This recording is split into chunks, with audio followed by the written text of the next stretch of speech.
여러분들은 서울을 떠올리시면 어떤 게 가장 먼저 생각나시나요? 저는 역시나 한강 63빌딩이 먼저 떠오르는데요.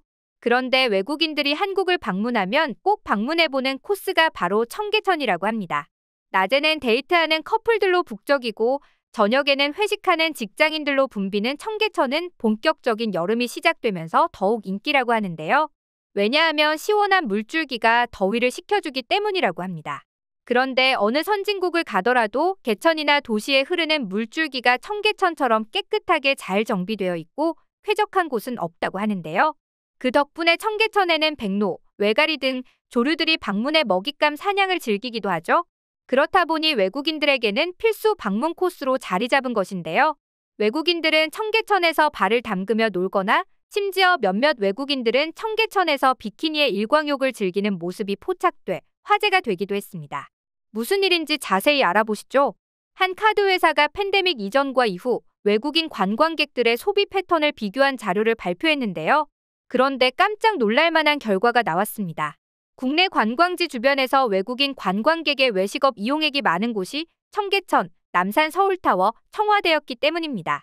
우리가 생각하기에 외국인들은 홍대나 이태원을 가장 많이 방문했을 것 같은데 청계천이 그 순위에 있다는 사실이 놀랍기만 합니다.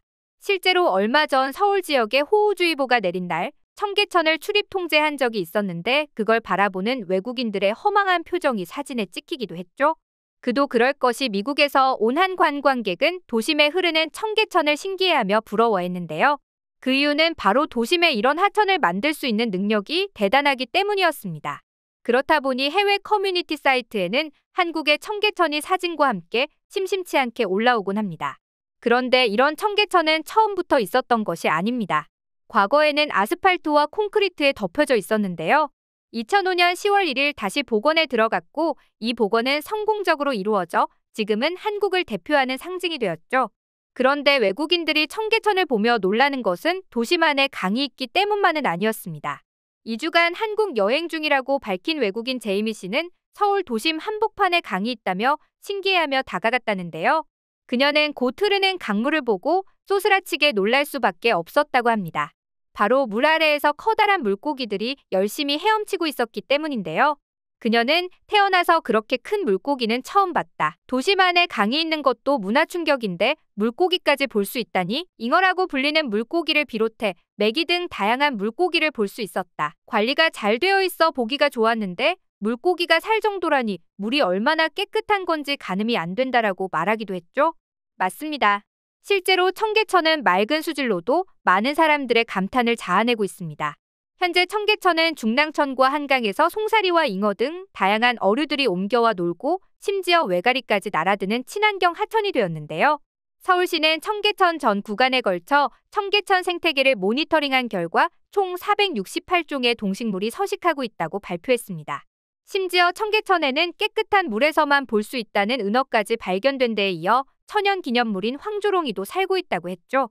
이 은어는 도심 하천에서 보기 힘든 어종인데요. 은어가 발견됐다는 사실은 청계천의 수질이 엄청나게 깨끗하다는 것을 알려주는 지표입니다. 그뿐만 아니라 청계천 동물상 지도를 살펴보면 청계천에는 잉어, 붕어, 미꾸리부터 돌고기, 버들치까지 다양한 어류가 산다고 하는데요. 마전교 아래로 가면 종류가 더 다양해집니다. 줄몰개, 참갈견이 같이 처음 듣는 어종도 있을 뿐 좀더러 고산자교 부근엔 참개구리, 자라, 줄장지뱀 등 양서류와 파충류도 많이 서식하고 있죠. 외가리뿐만 아니라 붉은머리 오목눈이, 청둥오리, 해오라기도 살고 있다고 합니다. 그야말로 자연천과 유사한 수준으로 회복된 것이죠. 하지만 이렇게 깨끗하다고 칭찬받는 청계천도 몇 년 전까지만 해도 많은 분들이 아시듯 냄새 때문에 골치가 아팠던 적이 있습니다. 그래서 관광지는커녕 많은 외국인들이 기피하는 곳이었는데요. 이랬던 청계천이 불과 몇 년 만에 다시 그 명성을 찾은 것이 놀랍기만 합니다.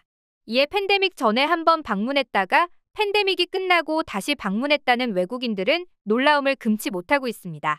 뉴욕에서 왔다는 마틴 씨도 한국에 3년 만에 왔는데 그땐 청계천 냄새가 기분 나쁠 정도였어요. 도심 속에 잘 정비된 하천에 반의 시간을 내서 왔는데 의외의 모습에 실망했었죠. 그런데 이번에 다시 청계천에 가보고 완전 깜짝 놀랐잖아요 라고 말했죠. 하지만 여기에는 수많은 한국인들의 노력이 있었습니다. 서울 시민들이 청계천에 끊임없이 관심을 갖고 민원을 제기했던 것인데요. 서울시도 이에 응답해 청계천 정비에 본격적으로 나섰고 그런 노력 끝에 지금의 청계천을 만날 수 있게 된 것입니다. 외국의 경우에는 하천을 어떻게 손쓸 방법 없이 방치해두는 경우가 많아 악취가 심해 민원이 많이 들어온다는데요. 하지만 일처리가 느린 외국답게 아직까지도 개선되지 않은 곳이 무척이나 많죠. 그렇다 보니 청계천 복원 사업을 배우러 왔던 호주의 젊은 정치인들도 청계천을 보며 한강의 기적만 알고 있었는데 청계천의 기적이라고 불러도 될 것 같다라는 말을 하기도 했습니다. 외국인들이 청계천을 보며 놀라는 것이 또 있었습니다. 바로 청계천에서 스마트폰을 무료로 충전할 수 있다는 것에 충격을 받는다고 하는데요. 청계천을 산책하다 보면 산책로에서 신기하게 생긴 기구를 하나 발견할 수 있습니다. 시원한 파란색으로 만들어진 원기둥의 모양은 외국인들뿐 아니라 한국인들도 호기심을 가지며 본다고 하는데요. 이건 알고 보니 소형 수력 발전기였습니다. 서울시는 2014년 청계천 광통교 위에 소형 수력 발전기를 설치했는데요. 이 기구 안에는 스마트폰 충전기가 있었죠. 이 소형 수력 발전기는 청계천에 흐르는 물 에너지를 이용한 수력 발전으로 전기를 생산해 스마트폰이나 태블릿 PC를 무료 충전해주는 기구인데요. 그동안 태양광을 이용한 스마트폰 충전 시설은 있었지만 물 에너지를 이용한 스마트폰 충전 시설은 처음이었기 때문에 더욱 화제가 되고 있습니다. 그 덕에 청계천을 산책할 때 스마트폰 충전 걱정이 없는데요. 이 사실을 안 외국인들은 또 하나같이 칭찬 일색이었습니다. 한국인들의 창의력에 또 한 번 감탄한다. 도심 한복판에 강이 흐르는 것도 모자라 그걸 이용해 스마트폰 충전소까지 만들다니 너무 멋진 생각이다. 와, 나는 흐르는 강물을 보면서 그걸 이용할 생각은 못 해봤어. 한편으로는 한국인들이 정말 IT 강국이 맞다는 생각까지 드네라는 반응들을 보였죠. 흥미로운 것은 이 청계천은 과거 600년 전 조선시대에서도 핫플레이스였다고 합니다. 그 당시 우리 조상님들은 달빛과 등불빛 야경을 구경하러 청계천에 나갔고 청춘 남녀들이 어울려 떠드는 소리가 많이 들렸다는 일화가 있는데요. 이런 청계천의 명맥이 지금까지 이어져 변함없이 한국을 빛내주고 있죠. 돌이켜보면 지난 10년간 청계천을 다녀간 방문객이 1억 9,145만 명에 달해 참 대단하다 싶을 정도인데요.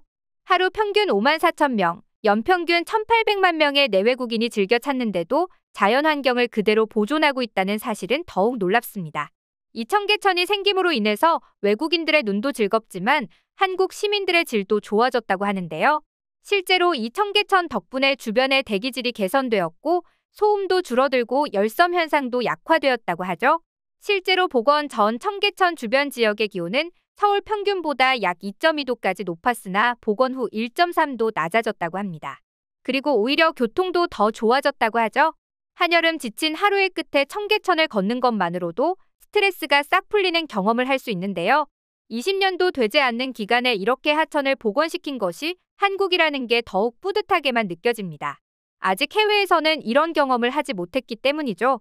여러분들도 시간을 내서 청계천에서 한번 산책을 다녀오시는 건 어떨까요? 그럼 이 무더위를 잠깐 잊을 수 있지 않을까 싶습니다. 앞으로도 한국의 청계천이 더욱 많은 사랑을 받길 바라며 오늘의 영상 마치겠습니다.